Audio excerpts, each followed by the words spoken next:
एबे आंचलिक पाणीपाग विज्ञान केन्द्र पक्षर पाणीपाग को एक बड़ खबर सामना को आसी। तेबे बर्तमान जहाँकि सूचना मिलूँ फेब्रुआरी पहलू ताऊ देखा खरा। माघ सरीनी हेले पारद एबेठू उपरू मुहां हेलानी। ओडिशारू जेमिति शीत उभान हो जाइछि एमिति कि राति पारद भी बेस अधिक रहुछि। 36 डिग्री पार कलानी दिनर तापमात्रा।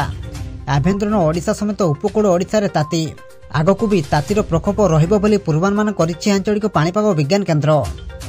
तेबे एने केउ जिला को केते मात्रा विपद रही एवं एहाको नै पाणीपाग विभाग किभଳି आकलन करिछि से नै भिडियो रे संपूर्ण अपडेट जानिबा। किंतु ता पूर्वरु भिडियो को गोटे लाइक करंतु और भिडियोटी को आपण मानक सांगसाथी मानक अधिकरु अधिक मात्रा रे शेयर करंतु।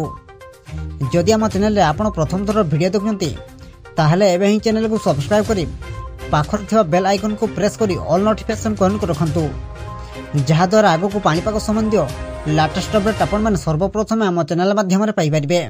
पाणीपाग जारी करथिबा बुलेटिन अनुसार वर्तमान राज्य में मेघमुक्त आकाश सह सूर्य टाण किरण पाई ताती वृद्धि पाउछि बोली पाणीपाग विज्ञान केन्द्र स्पष्ट करिछि।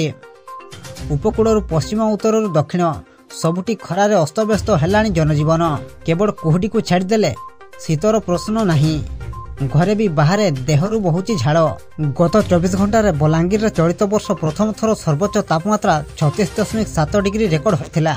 सेहीपरि टिटलागढ़ में 36 डिग्री, पारणाखेमुंडी में 35.8 डिग्री, झारसुगुड़ा में 35.6 डिग्री, संबलपुर में 35.1 डिग्री और भवानीपाटना में तापमात्रा रही 35 डिग्री सेल्सियस। राजधानी भुवनेश्वर में पारद 34.9 डिग्री सेल्सियस रही।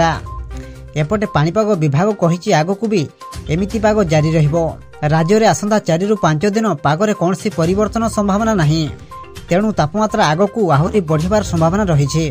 वर्तमान मेघमुक्त आकाश सह दक्षिण पश्चिम वायु प्रभाव में तापमात्रा बढ़ी। फेब्रुआरी रे अचानक शीत गायब हेबा सह खरा बढ़िबा जनजीवन को प्रभावित करिपारे। सेतिपई आपण माने अलर्ट रहंतु। ब्यूरो रिपोर्ट, जागरण टीवी।